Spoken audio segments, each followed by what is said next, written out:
Hi there, and a very warm welcome to Season 4, Episode 13 of People Soup. It's Ross McIntosh here. Pea Soupers, I've been editing away here at People Soup Towers in Malaga, or as we say here in Malaga, La Torre de People Soup.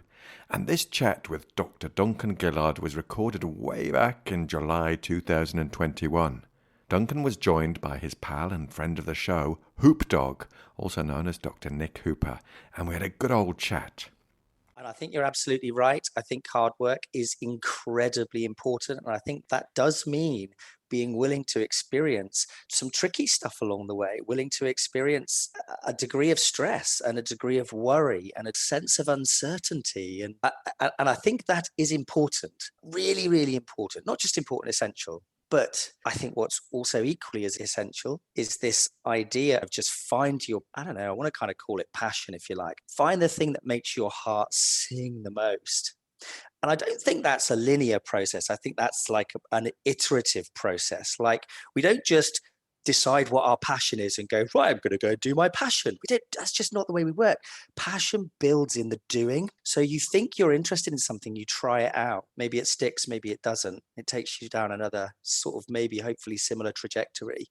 And then as you act in the world, your passion for it builds and builds and builds and builds. And I think there's something in this work, not just about working hard, because working hard has to get reinforcement, as in it has to feel meaningful for us. It has to feel that it connects with a sense of purpose. So finding that passion, finding what makes your heart sing, and chasing that stuff relentlessly and be willing to have the hard work that comes along with it, that matters.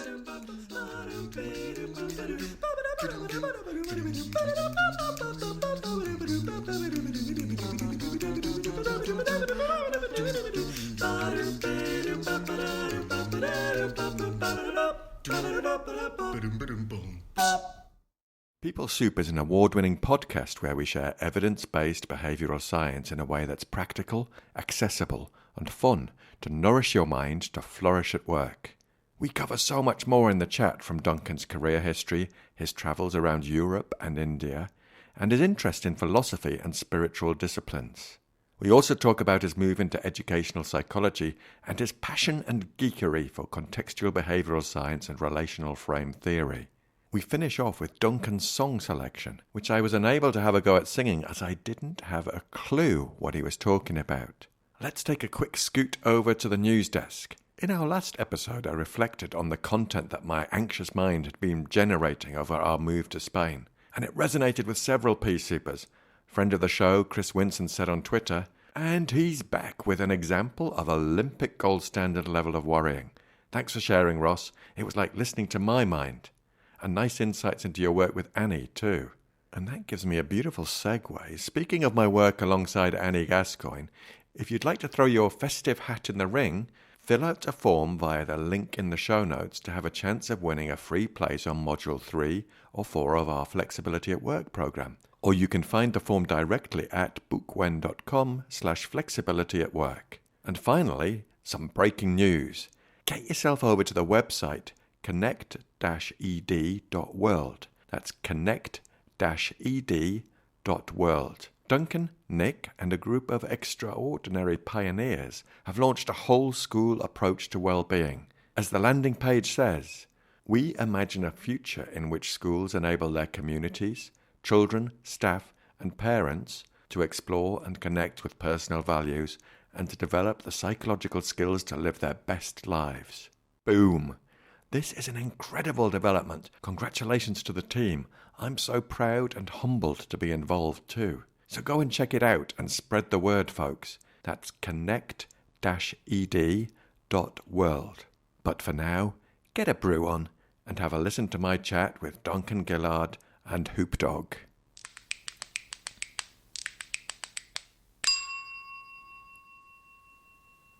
So, Pea Soupers, I am delighted to be joined by Dr. Duncan Gillard and Dr. Nic Hooper, and they're here to talk about Connect PSHE, but more about that later because, first of all, I need to say welcome, chaps. Great to see you both.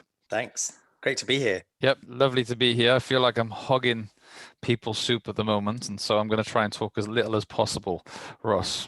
I don't think that's a possibility, Nic, to be honest. No, it's probably not. It's probably not. Now, as Nic says, Hoopdog is a regular pea super, but Duncan is a bit of a new boy on the People Soup block.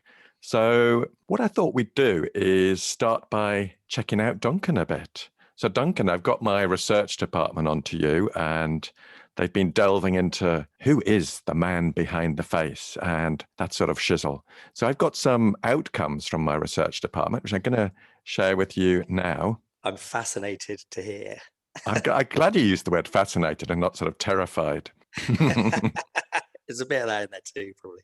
Now, it says here, Dr. Duncan Gillard is a registered senior educational psychologist and a highly experienced ACT and DNAV practitioner and trainer. He's an author too, this dude. He's the co-author of the popular self-help book, Acceptance and Commitment Therapy, brackets ACT, for Dummies, and also the author of several peer-reviewed articles on the subjects of ACT and contextual behavioural science. How are we doing so far? That sounds pretty legendary to me. It's not too painful so far. Yeah, no, I'm okay. It's all good. Carry on. Excellent. Okay. So what does this man do? Well, Duncan's work focuses on whole school and targeted interventions to promote and improve children's well-being and resilience, as well as on the delivery of group and individually based ACT coaching interventions to support teachers' well-being and valued living. Blimey, that sounds pretty comprehensive for a school environment, mate. Yeah, that's the hope. The hope is, yeah, we have so many different things within CPS that we can offer in educational settings these days. And the hope is that we can offer as much of it as possible. So, yeah, absolutely. And there's a bit more from my research department. Well, there's a bit from me first. Just reflecting on my connection with you, Duncan. I'm really proud to have worked alongside you and some of your colleagues too on a number of projects relating to teacher wellbeing. And more recently, quite innovative for Bristol City Council, I think, parent wellbeing as well. And for me, you are an inspiration. You are a unique person with the vision, energy, flexibility, and tenacity to deliver innovative change, and ambitious change at that. And there's one more thing they've come up with, my research department, and this relates to you and Nic. I've also heard that you and Nic Hooper have made it. You've both achieved the ultimate accolade in your professional field, because there's a new initiative at the ACBS called Calendar Boys. And we've been told that you, Duncan, will be a simmering Mr. April, and you, Nic, will be a coquettish Mr. August. So many, many congratulations to you both on this professional accolade. I'm so delighted for you, and I can't wait to see the calendar. Neither can I. So are the pictures gonna be taken by someone else, or or is someone just hiding in the bushes taking pictures of us for this? Like, how is this gonna work? I mean, I'm excited. I want to be involved. I'm a yes. I'd like some more details of what is going to be happening with it, but I've made it. If I make it to the ACBS calendar, I've made it. Well, yeah, I can tell you that the photographer is quite world-renowned Spanish photographer called Manel Ortega, and he'll be doing these tasteful shoots, and you can wear as much or as little as you like, boys. Wonderful. Excellent. I think I'm looking forward to it. / slightly petrified, especially the idea of somebody hiding in a bush. Like, maybe that's already happened. Oh my God, really? Oh. Well, I don't know why Nic's mind went to hiding in bushes. I'm not really sure about that. But hey ho. So Duncan, we've had a little glimpse into your career there, but I wonder if you wouldn't mind telling us a bit more, expand on the evolution of your career a bit, maybe some significant moments for you. Sure, yeah. So I was very fortunate, I suppose, in my late teens and early 20s to have the opportunity to go off traveling for what was supposed to be 6 months and turned out to be 4 years. And the reason it was 4 years and not 6 months is because I kind of got really vexed with the practice and study of yoga and mindfulness and those kinds of things. And so 6 months into kind of traveling around kind of Western Europe and a little bit of North Africa, I stumbled upon a couple of people who really inspired me to the practice of yoga and mindfulness. And I was like, that's it. Right. Okay. I'm off to India. Got to find out some more about this stuff.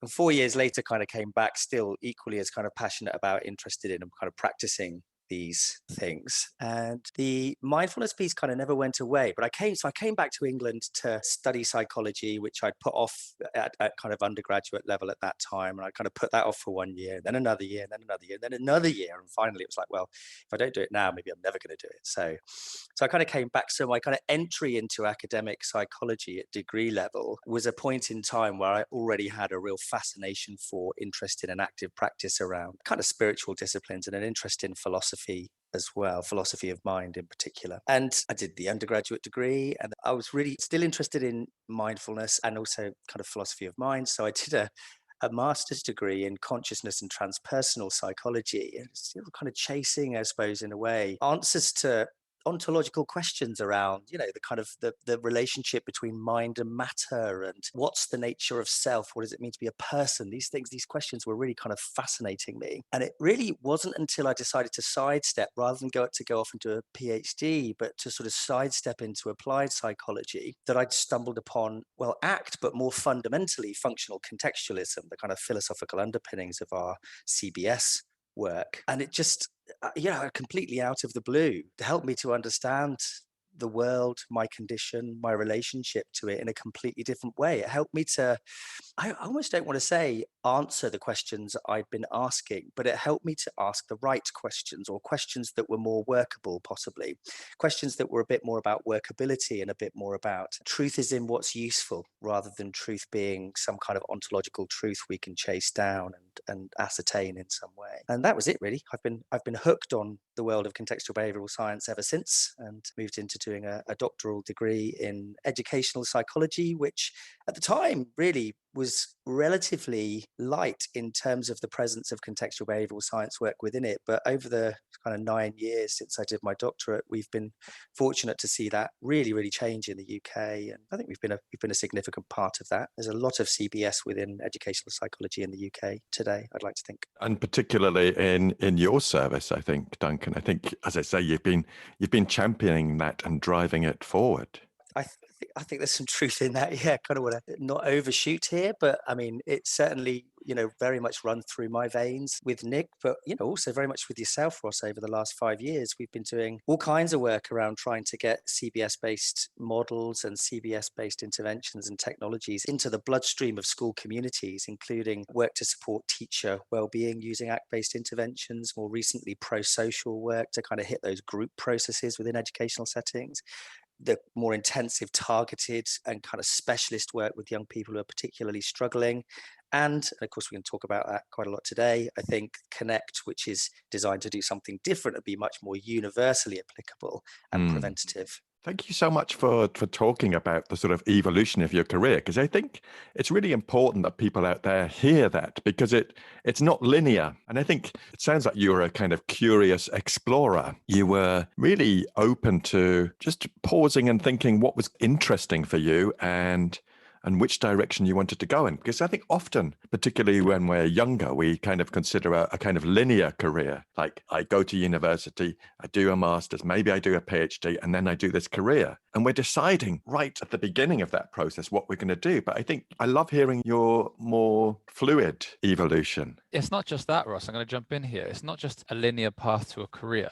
It's a linear path to success. So when people look at someone like Duncan, for example, they see the outcome. They see the Duncan in the present moment, but they don't necessarily see the journey that led Duncan to be in the position that he is now. And that isn't a linear journey. It's not a straightforward, I'll do this, and this, and then I'll have success. It was a meandering journey. And so to describe Duncan as an explorer, I think is a really lovely way to illustrate that success isn't a straightforward path. Contribution and trying to change the world, these are things that take time. You've got to figure things out along the way. And I think that is what's so lovely about Duncan's journey, and basically every other successful person's journey that I've ever met. No one was ever destined for success. They just bounced around in the world and ended up at a certain place. I love that. And a lot of bloody hard work as well. Often we imagine that it just happens by magic or luck. And there may be a degree of luck and noticing the right opportunity and getting imaginative about opportunities, but there's also a lot of hard work there. Absolutely. I think that hard work is so important. And it's the major thing that I see that is similar across all of the successful people. It is the 5 a.m.s and it is the 10 p.m.s. It is the drive to make change that makes people put in the hard works. Yeah. And I think you're absolutely right. I think hard work is incredibly important. And I think that does mean being willing to experience some tricky stuff along the way, willing to experience a degree of stress and a degree of worry and a sense of uncertainty. And I think that is important, really, really important, not just important, essential. But I think what's also equally as essential is this idea of just find your, I don't know, I want to kind of call it passion, if you like. Find the thing that makes your heart sing the most. And I don't think that's a linear process. I think that's like an iterative process. Like we don't just decide what our passion is and go, right, I'm going to go do my passion. That's just not the way we work. Passion builds in the doing. So you think you're interested in something, you try it out. Maybe it sticks, maybe it doesn't. It takes you down another sort of maybe hopefully similar trajectory. And then as you act in the world, your passion for it builds and builds and builds and builds. And I think there's something in this work, not just about working hard, because working hard has to get reinforcement, as in it has to feel meaningful for us. It has to feel that it connects with a sense of purpose.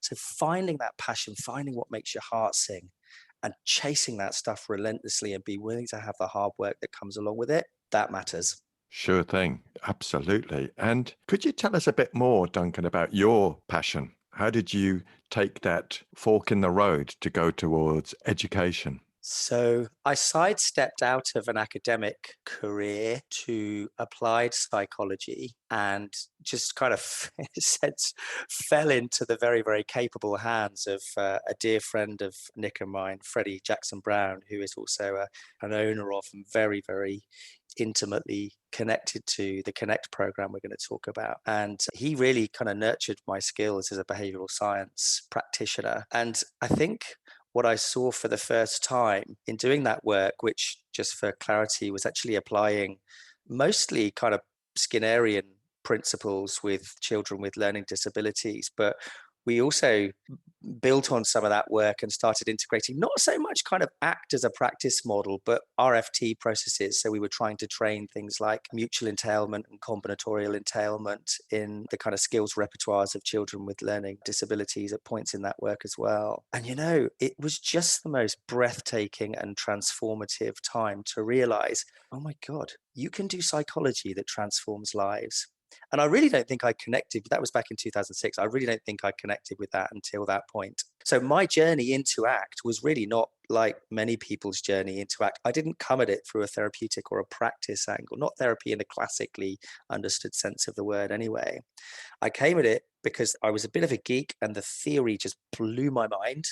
RFT, I'm still learning about it today. It's a lifelong journey and it's breathtaking. It never stops fascinating me. And the philosophical underpinning, like functional contextualism, being a bit of a geek and just being kind of quite curious, certainly since my teens, I noticed that curiosity really starting to emerge in relation to psychology and philosophy. So that's a long-standing thing. Having a sense of, which I'd never had before, the coherence between philosophy as an underpinning, not just as a professional, but as a human being. Like you can't be a functional contextualist in your work and go, well, I'm going home now, I'm not going to be a functional contextualist anymore.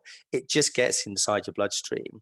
And that's who I became really as a result of being exposed to that. And then a whole, increasingly large host of practice frameworks, ACT and the Hexaflex being still the best known, built on that theory. It was like the coherence was just magical. It was just wonderful. What I love listening to you talk, Duncan, is you have this vision to see. You get inspired by the roots of ACT, and then you are developing that vision of how this could impact in the real world. And that really shines out of you when you talk about it, how it could impact for the children in the school, the teachers, the wider school population, including the parents. Yeah, and I don't know if there's anything, I'm sure you'd have so much to say about this, Nic, as well. I'll kind of get us started. Like, that's the wonderful thing about relational frame theory. It wasn't intended to describe some perceived deficit in the human condition.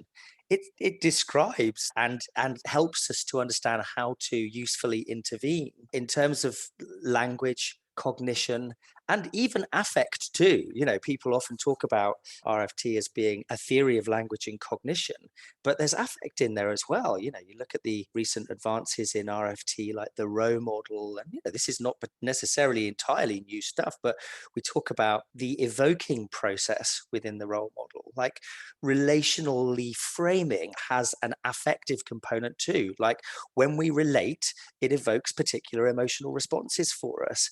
And if we, in an excessive way, avoid those emotional processes, life gets smaller. But if, when it's useful to do so, we can turn towards some of those less appetitive emotional processes, like the anxiety that shows up, the worry that shows up, the self-doubting process that shows up, then life gets bigger. And we can become hopefully closer to the people we might dream of becoming. I think that you're absolutely right, Ross, about Duncan and the way that CBS is in his bloodstream. I love that he's so inspired by functional contextualism and relational frame theory, but I love that that always results in meaningful, concrete, and tangible things out there in the real world.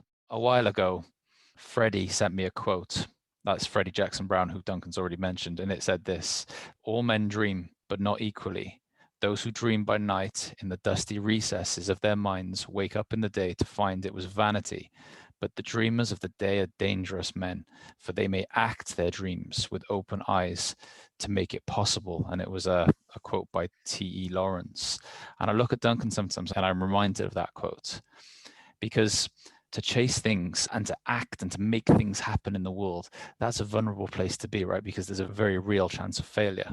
So you need acceptance. You need to have the willingness to experience failure in order to be able to make things happen. And then once you've got that, you need to commit. And commitment is essentially hard work. It is the 5 a.m.s and the 10 p.m.s. And so you look at like the skills of highly successful people. I think you've got acceptance and I think you've got commitment. I think you've got those two things. And I think that Duncan has those two things, which is why when you look at some of the things that are going on in Bristol that are based on contextual behavioral science, these are things that are actually changing people's lives. And so I wanted to say that about Duncan, because I think it's important for people to hear it, to hear of the things that I think are predictors of success. Lovely. Thank you so much, Nic. And absolutely agree. And just one caveat, I think, from me for what you said, Nic, is this 5 a.m. and 10 p.m. We're not looking to glorify working every hour God sends on the People Soup podcast. It's important for me to say that. And when we're pursuing something that has this importance for us, it may involve early starts and late finishes. And also it will involve downtime to recharge and recuperate and have some leisure time recovery and time with interests outside of work as well. Absolutely. I mean, people that I see within the CBS community, they're so impassioned by the approach and the impact that it can have, that it tends to lead to long working hours. And you don't want to be doing that at the expense of self-care, at the expense of relaxation and family time and whatnot. I was speaking to Freddie about this a while back when I was slightly worried about the hours that I was doing. And he was reading an article about RFT on a Sunday. And I was like, Freddie, you've got to not be working on a Sunday. And he said to me, Nic, this isn't work. Like, I love this stuff. So in his mind, he didn't see the work that he was doing as actual work. And maybe that's the reason why people are doing long hours from the CBS community, is because they really love what it is and they don't view it as work. And you're absolutely right. It cannot take over life. You make a really good point there. It's the function of what we're doing, isn't it? If we are getting immense joy and energy and stimulation from reading an RFT article on a Sunday, then hats off, but go out for a walk later. Yeah. So Duncan, I like to ask my guests, if you could have a song that introduces you to a virtual room or a real room over the next few weeks, not forever, what might that song be that would announce your arrival? Oh, yeah, thank you. So I thought about this quite a lot because you asked the question before we got together today. And yeah, you know, I'm a Bristol boy insofar as that I've been here for now like way more than 20 years, 23, 24 years or something. So if I didn't go for something drum and bass, I think I'd probably be ostracized by my immediate community. So it's got to be something drum and bass. And then I was like, oh, what's some of my favorite drum and bass tunes? And then I started thinking, well, not always by Bristol people. So I'm basically it's a bit of a flip of a coin between a very famous Bristol-based drum and bass producer called Ronnie Side, a song called Brown Paper Bag, or one that's not by a Bristol-based drum and bass DJ and producer, London Electricity, called Just 1 Second.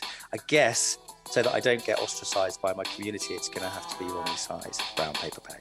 Lovely. Thank you so much, Duncan. And at this point, I sometimes have a go at singing it, but I've no idea what you're talking about. I've no idea about drum and bass. I'm just nodding, like trying to keep in with you two, like I pretend I know what the hell drum and bass is, but I will try and dig that out and just play it gently in the background, a little snippet, Duncan. But thank you very much. Ross, I've got a story about that, actually. So Duncan and I, we went to an ACBS meet in London not too long ago. And I had a really bad hangover after a particularly heavy night of drinking with fellow ACBS members. And I got a lift home to Bristol with Duncan the next day. And of course, when you're in the car, you sort of get into a conversation about, so what sort of music do you like? And I'm thinking, well, you know, I like a bit of R&B or a bit of soul music, a little bit of Motown. And Duncan's saying, I like some drum and bass. I was like, oh, I've never heard that. Play some for me.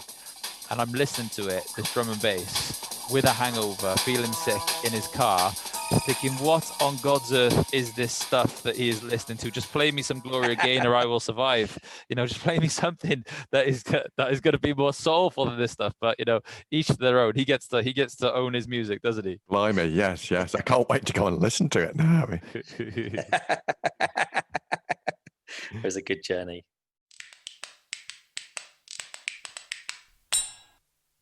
That's it, folks. Part 1 in the bag.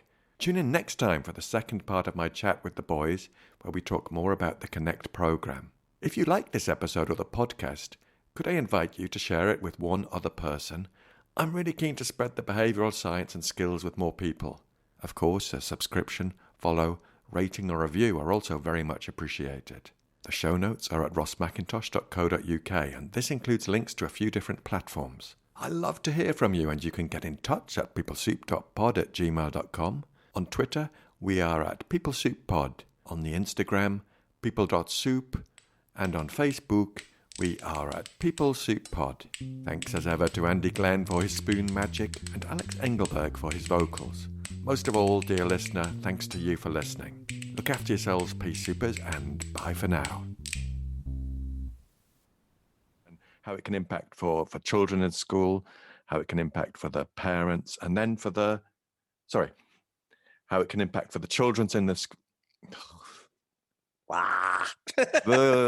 how it can impact. Shake it out.